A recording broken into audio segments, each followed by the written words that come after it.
Well, first tonight, I can exclusively reveal that Israel may not allow the special advisor appointed by the Albanese government to have access to its investigation into the death of Australian aid worker Zomi Frankham.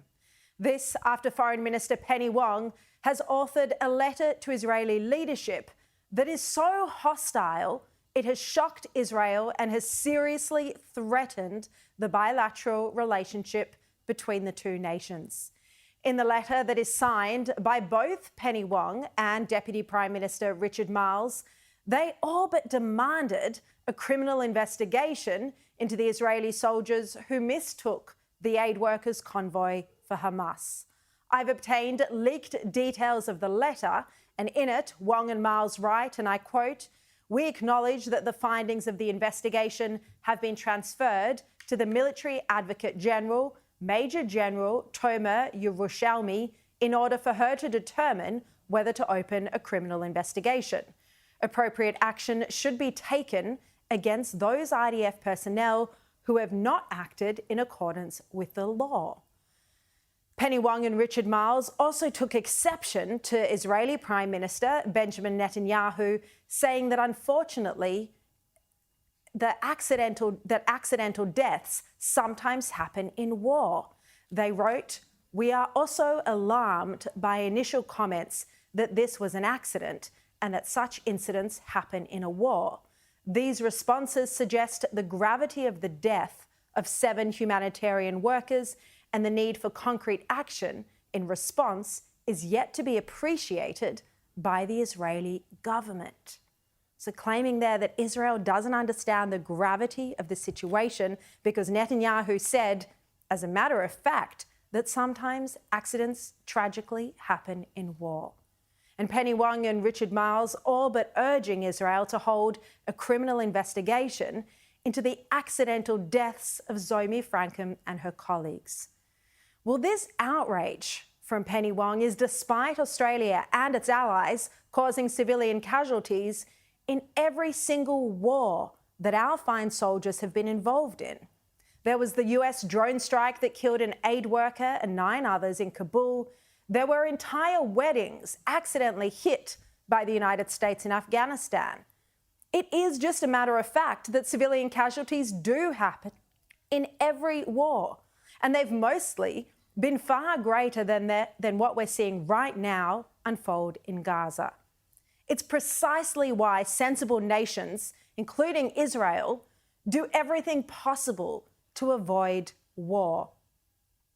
But let's not forget that Israel was forced to declare a state of war exactly 6 months ago when Hamas invaded and slaughtered civilians in a manner so barbaric that Israel was left with no option. And less than a week after Zomi Frankham's tragic death, Israel has already suspended 2 soldiers, less than a week after. But Penny Wong isn't satisfied. And you have to ask, what's her own government's record? How do they compare? Well, as Andrew Bolt noted, Australian Special Forces have been accused of deliberately killing 39 Afghan prisoners. Not one conviction. The Brereton report and the Office of the Special Investigator took years to reach its findings. It found there was credible information of, again, not accidental deaths, but war crimes committed by the ADF between 2005 and 2016. Yet we're now in 2024 and there hasn't been a single conviction and not a single criminal charge yet.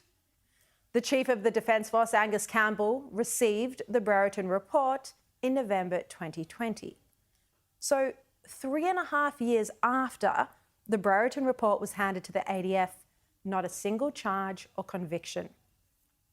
And yet Penny Wong and Richard Marles, by the way, basically demanding Israel take stronger action than it has already, less than a week after an accidental death for which Israel has already apologised and suspended those responsible. Well, I spoke on Thursday night about the very different reaction that we've seen from the Albanese government to the deaths of 2 Australians, Galit Carbone who was deliberately killed by Hamas on October 7, and Zomi Frankham, who was accidentally killed by an Israeli airstrike. Well, where was the special envoy for Galit Carbone? Where was the special envoy to try and investigate her death? And by the way, her brother's going to be on my show tonight live. Why isn't Penny Wong and Anthony Albanese demanding that Hamas release the 134 hostages? Why aren't they demanding this every single day? Why aren't they demanding accountability from Hamas? Why aren't they holding press conferences, putting pressure on the Qatar leadership that's providing protection for the Hamas billionaire leaders? Instead, here's Anthony Albanese today saying he was not satisfied with Israel's initial investigation and that he's appointed Air Chief Marshal Binskin to be a special advisor on Israel's response to the accidental airstrike.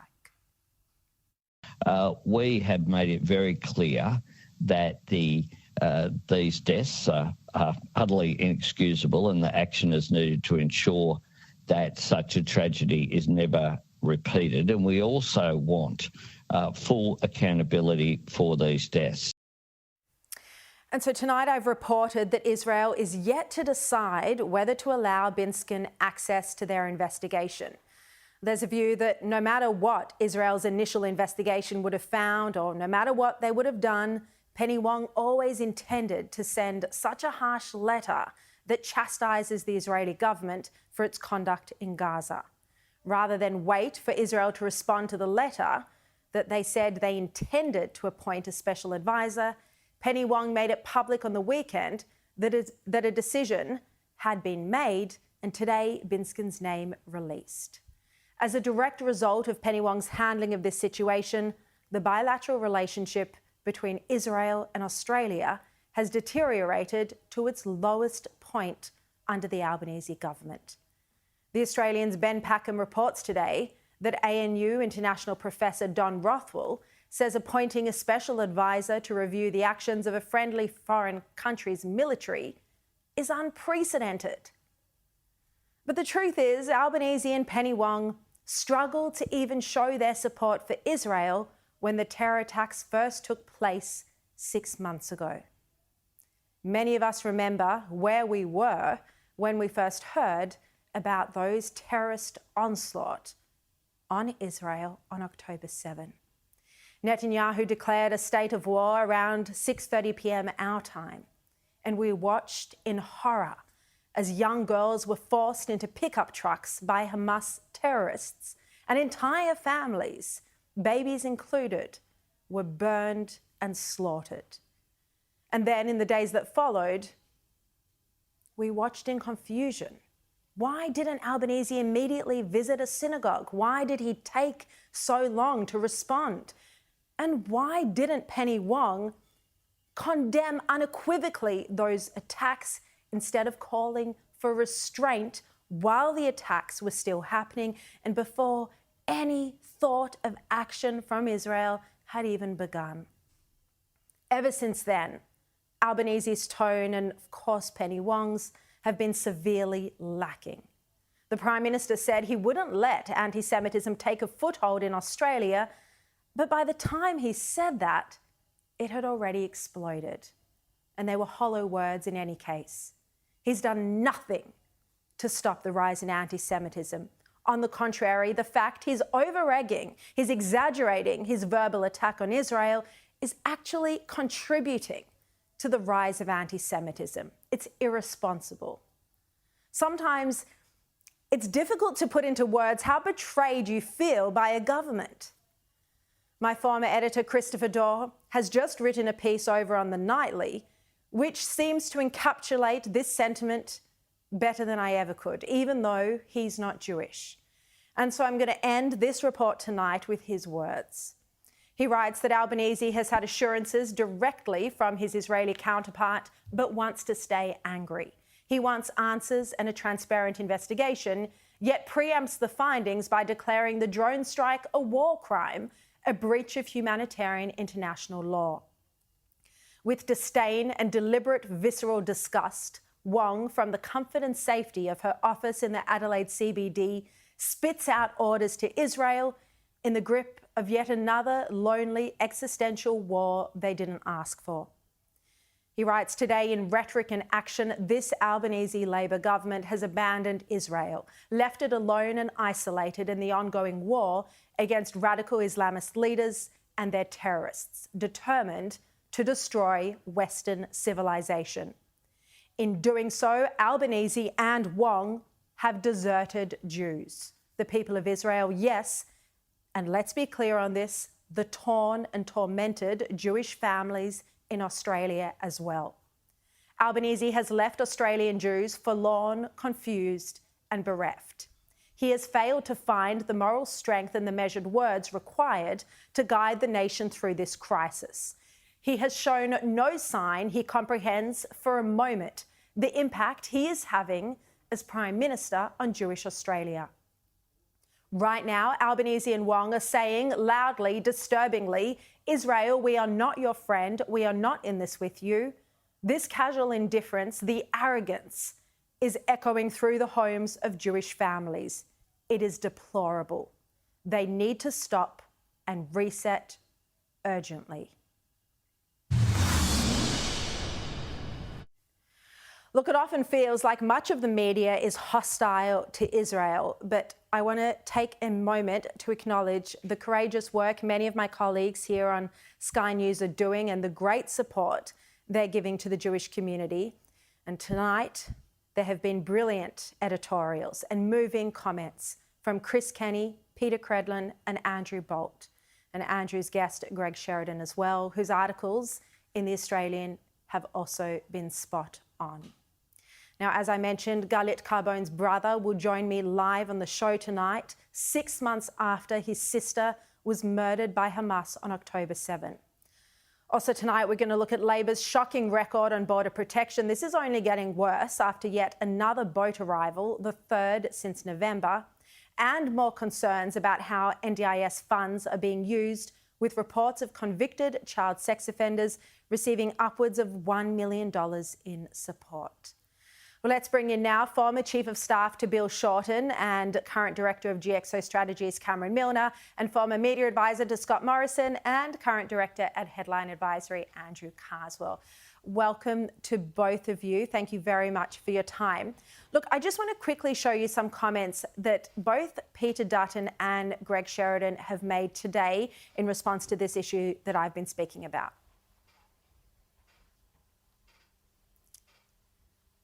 Hopefully those comments coming up in a moment from Peter Dutton and Greg Sheridan. Great. An incredible individual. He's been given mission impossible by this Prime Minister because the Prime Minister's after a political outcome for what is obviously a lot of angst and difficulty within the left wing of his Labor caucus. And I think the Jewish community continues to remain shocked by the Prime Minister, who seeks to walk both sides of the street. And let's have a look at Greg Sheridan's comment now. This is a disgraceful, sensationalist and wicked stunt by the Albanese government, which is not only wrong in principle and bad morally, but threatens to politicise and debauch our own military. Cameron Milner, what do you think about this? Well, I mean, the Labor government under Albanese and Wong, it was, disturbingly, positioned but right now it's disgraceful. Disgraceful after what they've done. I think the double standards we're seeing on display from the Labor left, when you have an innocent Australian citizen who is slaughtered and murdered in her own house, and yet the Foreign Minister can't go to her kibbutz months later, when we have wait over 100 days for it to be declared by the Australian government as a terrorist act. And unfortunately, yes, a tragic loss of an aid worker 6 months into a war, which has been apologised to for the Israeli army and Israeli government. The double stand on display is terrible from Labor, and it says an awful thing to the Jewish community in Australia, that Labor no longer has the support the way that Hawke did and others did, and historically has done, if the way Albanese and Wong are behaving going forward. I mean, look, Andrew Carswell, Penny Wong in that letter that I've revealed the leaked details of tonight, saying that they're so alarmed by Benjamin Netanyahu's factual comment that these tragic accidents do happen occasionally in war. Andrew, how does she ignore Australia's own record on this issue? Well, I think, Sharri, the true colours are being shown here. I mean, this is the position in the relationship between Australia and Israel that Penny Wong was longing for. She is not on the side of Israel. Her support for Israel, has always been conditional. It has always been measured. It has always been very firmly in her view of what she thinks the facts are rather than what the facts are indeed. I mean, what was the Air Marshal Binskin going to find here that the Israeli government hasn't already put up their hand for and admitted? They have admitted serious fault here. They've admitted a catastrophic failure on behalf of two individuals. That has already been admitted. So sending someone here to try and sift through the wreckage and the rubble in Gaza is just a stunt. Yes. And sadly, it is using the unfortunate and grim death of an Australian for political and ideological gain.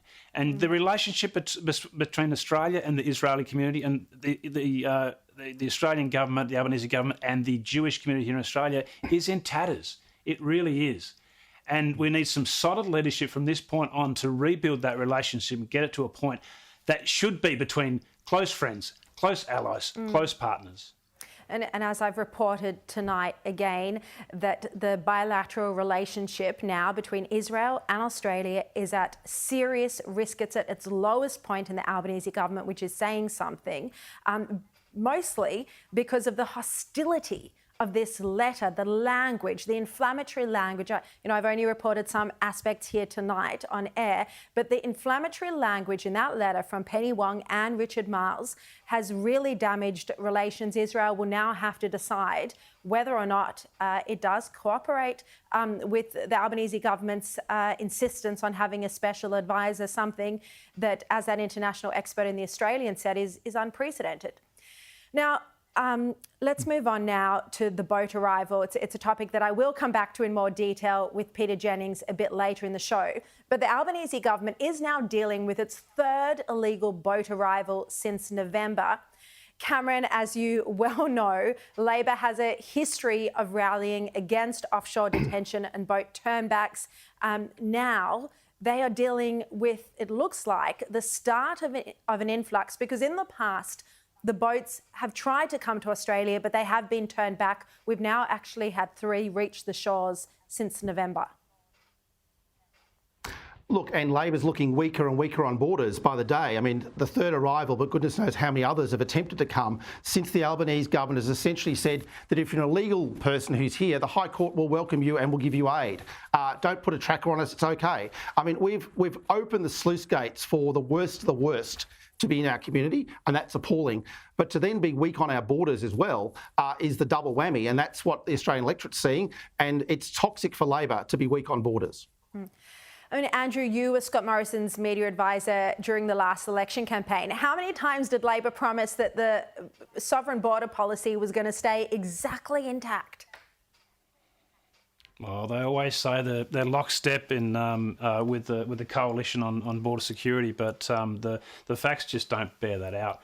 I mean, there is an awakening happening now among Australian people where they're starting to realise that there's some significant weakness here, not just weakness in policy as we're seeing on the immigration detention saga that just has not been solved yet, but we are seeing weakness on leadership, not being able to say the right things in a strong and definitive way that acts as a deterrent to people smugglers and those that are wanting to get here by boats. So it is a weakness of leadership that has opened the floodgates here. And the more and more we're going to see this, yes, 1 or 2 boats is not going to change things in people's minds. When it starts to build 3, 4, 5, 6, it starts to really put the pressure on the government.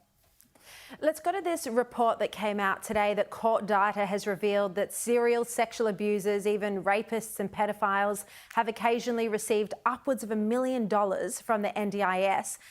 The scheme reportedly lets people live under supervision in the community after release from detention. That exclusive by the Sydney Morning Herald.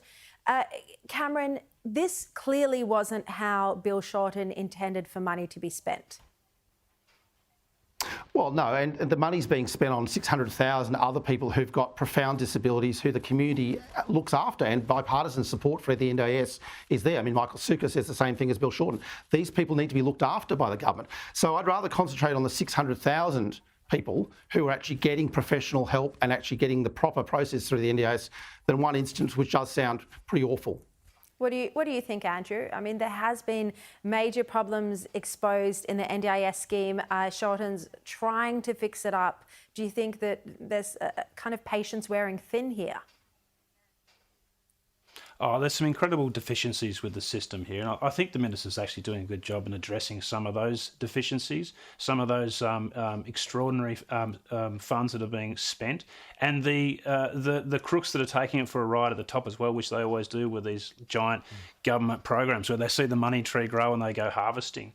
But I think in this case, in terms of those that are getting the money, as you said, it's a really difficult equation here. I mean, what is the alternative here of not being able to provide government support for those that have significant disability, even though they may have crimes in their past? So there does need to be some level of compassion for those that don't necessarily deserve that compassion. Otherwise, that they will return to a life of crime. All right. Cameron Milner, Andrew Carswell, thank you both so much, as always, for your time on a Monday. Now, coming up, it's been 6 months since Australian Galit Carbone was murdered by Hamas. As I mentioned, her brother will join me live next. Also, Albanese's control of our borders in question. I'll talk about it with Peter Jennings after this quick break. Welcome back. Well, I mentioned that there's been a very different reaction from the Albanese government to the deaths of 2 Australians. Galit Carbone, who was deliberately killed by Hamas on October 7th, and Zomi Frankham, who was accidentally killed by an Israeli airstrike. You can see on your screen the different treatment from the media as well. Now, the death of aid worker Zomi Frankham was tragic, no question, and Australians have every right to be upset. But the government's response to Zomi's death compared to that of Galit's is so different that it's hard to stomach. There were no angry press conferences from the Prime Minister after Galit's murder, no calls for an inquiry, no special envoy. Galit Carbone was the only Australian who was killed by Hamas on October 7, and her brother, Jeffrey Masner, joins me now live from Israel. Jeffrey, thank you very much for your time, and I'm sorry again for your loss. Look, 6 months now since your sister's murder. Can you first take us back to that day? How did you learn that Galit had been killed by terrorists? Okay, well, thanks for having me, Sharri. It took me a few days really to figure out for sure because I spoke to her, or I voiced messaged her at 12:09 midday, and then it was 10 minutes after that no one had any contact with her, and then she was shot. But it took about 3 days to identify her and go through all the deals of DNA and whatsoever. So it took really 3 days after. And we thought at one stage that, yeah, sorry. No, please don't apologise. What actually happened to her? How was she killed? She was alone in her home, like I was in my home for 20 hours in a safety room. We spoke earlier, and she said, they're in at my house. I can't hold the handle of the safety room. And I said, don't worry, the soldiers will be here in no time. And that was it. She was in a safety room. You can't lock it, really. She held the handle. They came in and shot her in cold blood, really. I'm so sorry.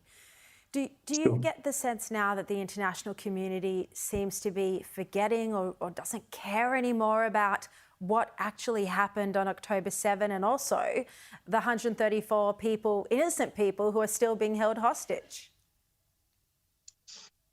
Well, to start with, the international opinion has gone way, way beyond any nightmare, to be honest. There's all over the place, all over the world, people just don't even think or thought that the 7th really existed, and it happened. People think it's like the Holocaust. It's just a make-up fairy tale that someone invented.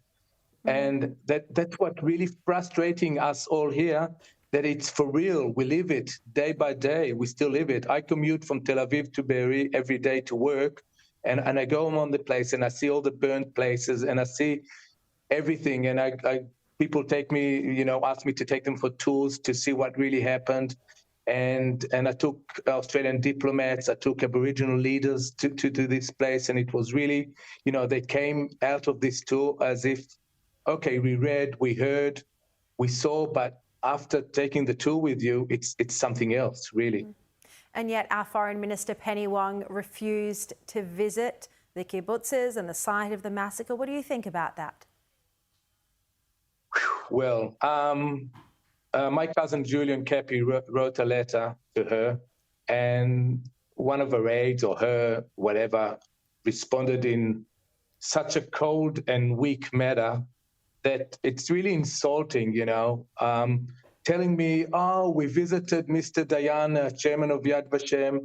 Who gives a D, Really, you could visit Mr. Chairman at any other 364 other days of the year. You come as an Australian representative, go down to the kibbutzim, see what happened. You've got an Australian that was murdered here.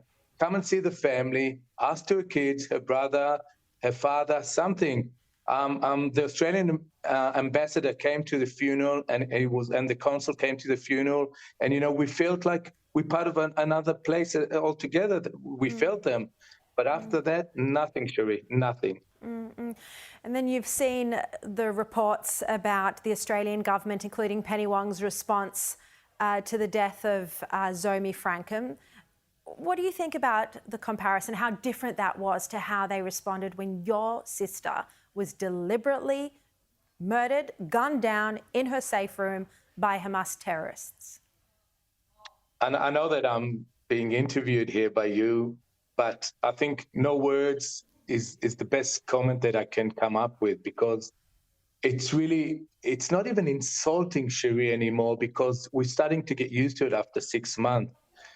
But I'm speechless, seriously speechless, because putting my sister in page 5 at the background there, in case someone will read it, and putting the aid worker, as sad as it is, and the Israeli government apologized and they're putting an inquiry through it.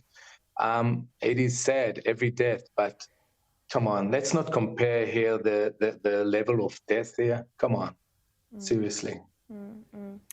Jeffrey Masner, I really appreciate you joining me tonight. I know it's difficult to speak about, but like I do, I know you feel passionately about reminding everyone what happened 6 months ago and the plight of the hostages as well. And we remember them every day. Jeffrey, really appreciate your time. Thanks for having me online. Thank you very much, Sharri. Thank you.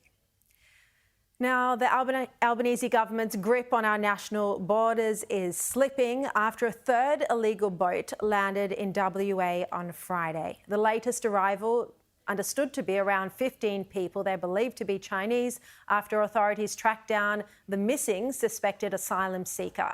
Clearly, people smugglers have begun changing their tactics, but Albanese doesn't want to update the 2013 Sovereign Borders Program. Here he was today. We have a very large coastline. What is clear, though, is that people who are unauthorised arrivals won't be settled in Australia. Operation Sovereign Border principles will apply, as they have been in this case. All right, let's now bring in Strategic Analysis Australia Director Peter Jennings. Peter, thanks so much for your time once again. Look, is it concerning that the boats are actually now making it to Australian shores and aren't being detected on their passage here?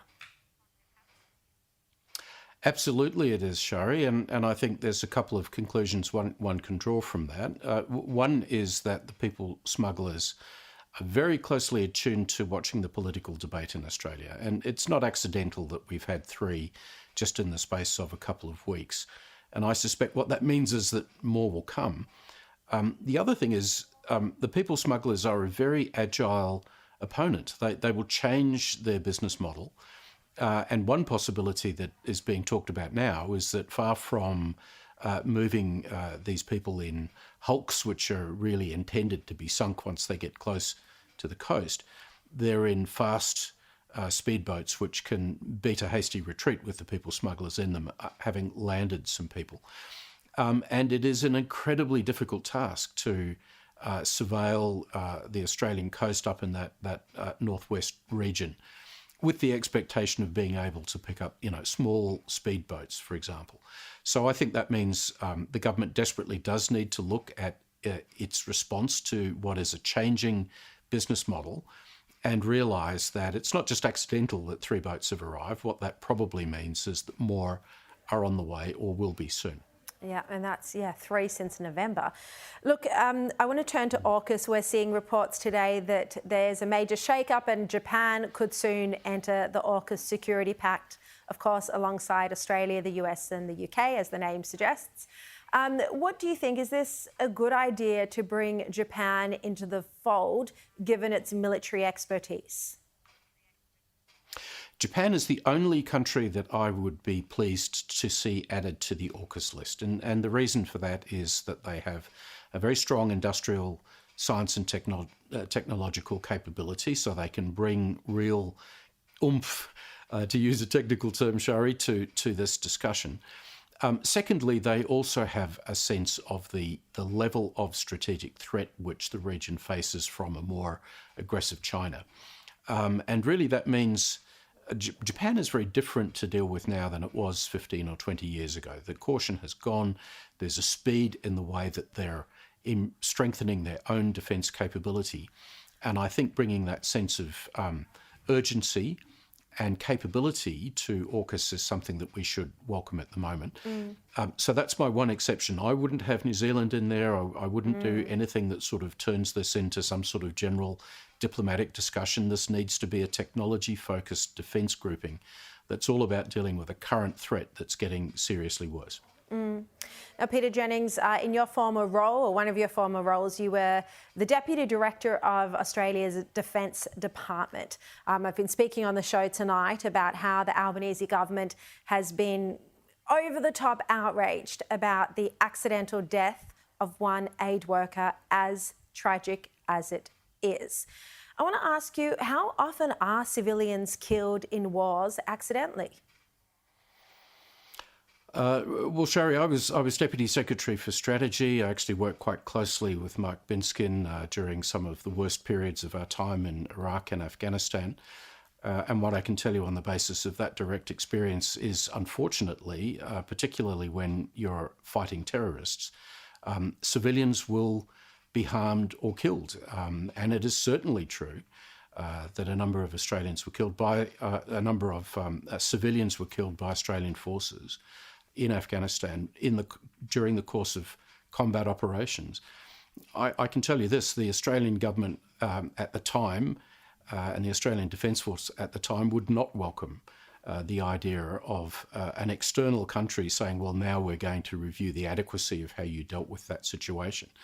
Because decent defence forces, like ours is and like the Israeli Defence Forces, goes to inordinate lengths to avoid civilian casualties. And I think the way that proposition is being ignored by this government is simply ridiculous. It pays no attention to the reality of how Israel operates in military conflict, even allowing that there has been some, appallingly sad losses of civilian life in the course of this conflict in Gaza. Yeah, such strong and accurate comments there, drawing on your direct experience, Peter Jennings. Really appreciate your time. Thank you.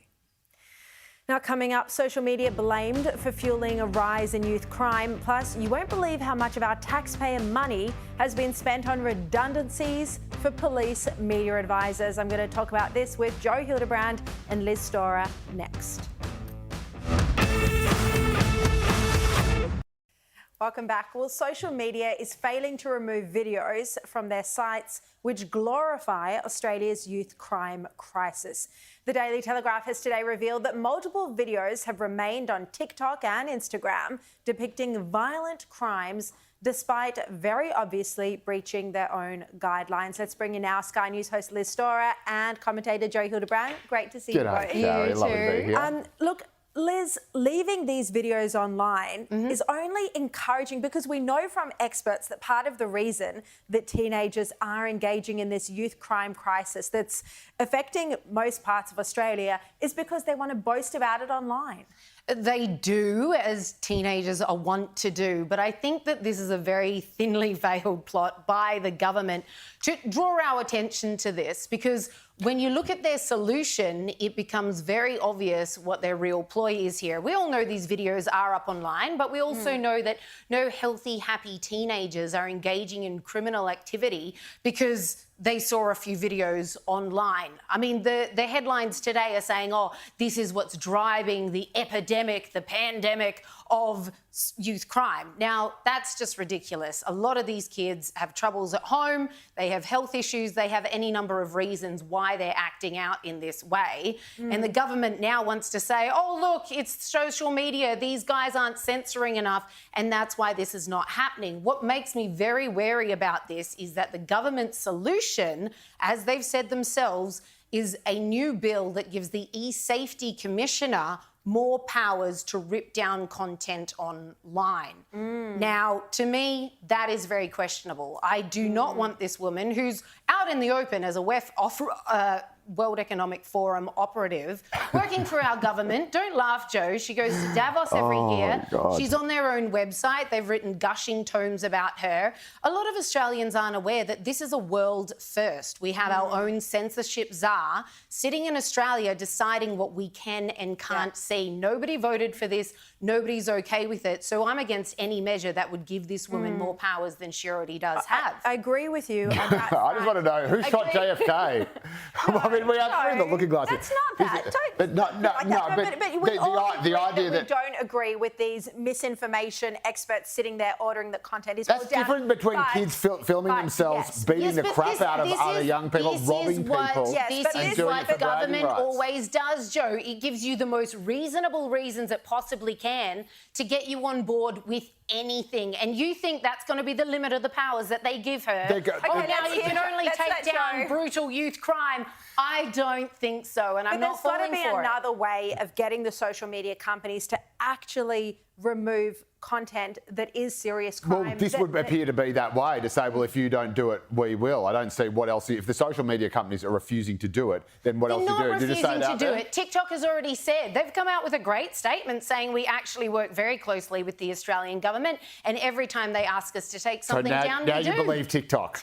The Chinese government-owned, our own CCP media operated, and our own government are saying TikTok has been great on this. It's the other ones that we're taking aim at. This report says that TikTok hasn't taken down the content, and the issue is that teenagers want to get millions. No. Chairman Mao says everything is fine, and Liz is happy with that, because otherwise it's a one-world government that's going to take us over from Davos. This is just crazy stuff. These social media tech companies, they are the true unelected monopoly. They are the gatekeepers of speech in this country. Our e-safety commissioner was elected. Gee, I missed that election. I bet you did too. And they make these decisions on their own. They themselves will operate and censor and use algorithms to target things, sometimes in conjunction with other political operatives, sometimes in conjunction with don't we know it? Sometimes the Twitter off their back. files. But the idea that somehow it's a gross, it's a gross inhibition of freedom of expression to say, no, you're not allowed to have teenagers killing each other online. Stops there, Joe, and you know it. I think the issue is that social media companies are pulling down and removing the wrong type of content.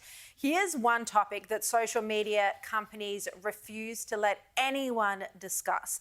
And now we've seen that 130 people in Victoria alone had adverse reactions after getting the COVID vaccine.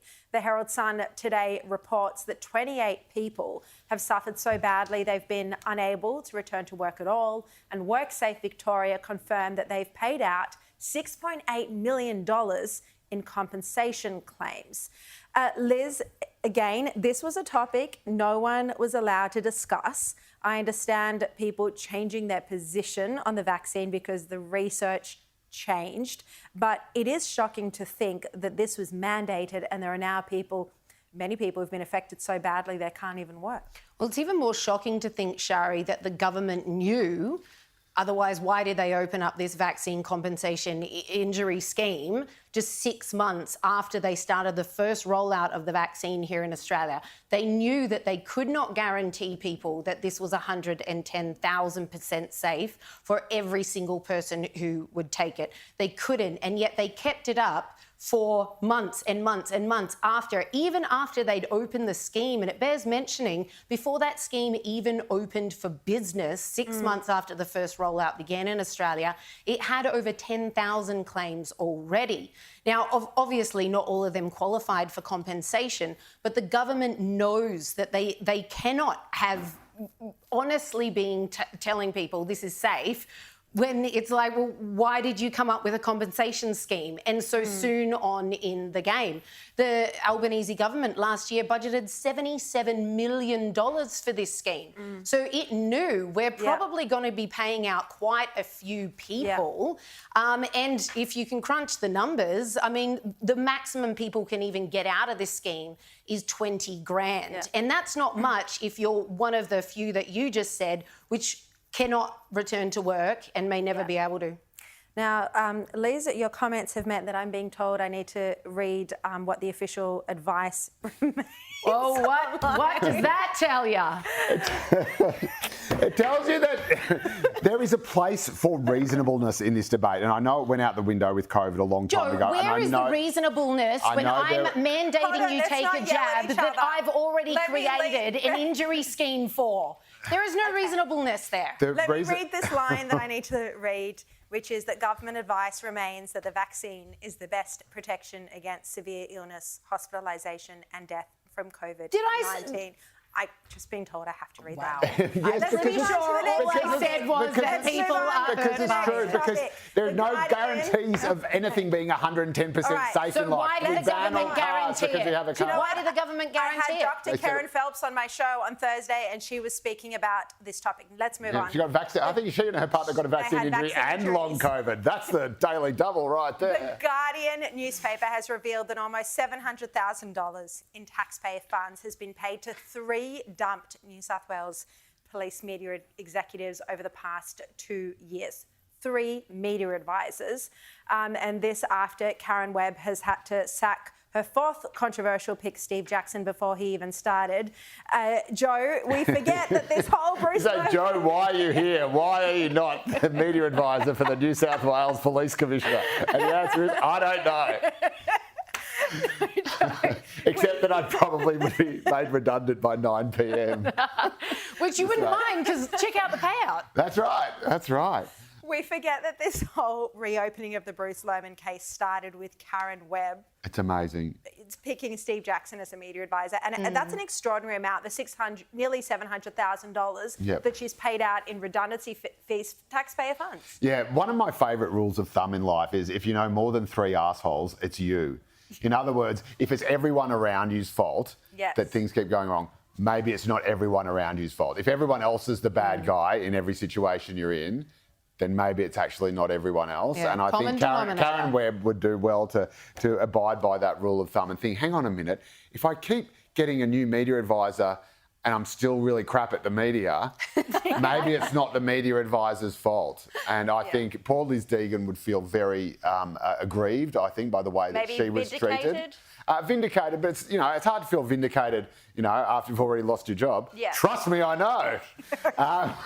Well, let's hope none of us lose ours after tonight. Liz Storett, Joe Hildebrand. Thank you very much. Thanks, guys. All right, after the break, the text messages that expose Bruce Lehrmann's interview tension. Stay tuned. I'll be joined by legal expert Sam Macedoni after the break. Welcome back. Well, former Seven producer Taylor Auerbach wrapped up his evidence into the revived Bruce Lehrmann defamation case last Friday. The testimony brought newsrooms across Australia to a standstill with unbelievable claims of dinners, golf trips, massages, prostitutes and cocaine, all alleged to have taken place in order to woo over Bruce Lehrmann to the Spotlight interview, although noting Seven has denied these allegations. Text messages tendered to court, however, suggest that Bruce Lehrmann did ask for favours from Taylor Auerbach, including getting tickets to the Test cricket in Sydney. Let's bring in Macedoni Legal's Sam Macedoni right now. Welcome, Sam. Look, good evening, Sharri. Justice Michael Lee initially said he thought he might be delivering his verdict this week. It now looks like it might not happen. How much longer do you think all of this extra information will take to process into a judgment?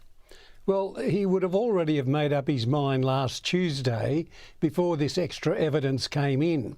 Now he has the job of looking at how this evidence affects his decision, if at all, and he really needs to take his time to go over 2 days of evidence, some cross-examination, and just where all of this fits in to the bigger scope. I mean, I don't know that this evidence is going to affect his decision as to whether Lehrmann was defamed or not. It's more a question of what damages, if anything, he receives if there is a finding of defamation, because most of the evidence went towards his credit as opposed to anything else. Mind you, there was also allegations of serious contempt of court by releasing information that he wasn't entitled to release, and that is a serious matter that may have all sorts of consequences. But look, he made it quite clear that the only reason he would allow the evidence in was because it wouldn't delay the matter too much further. So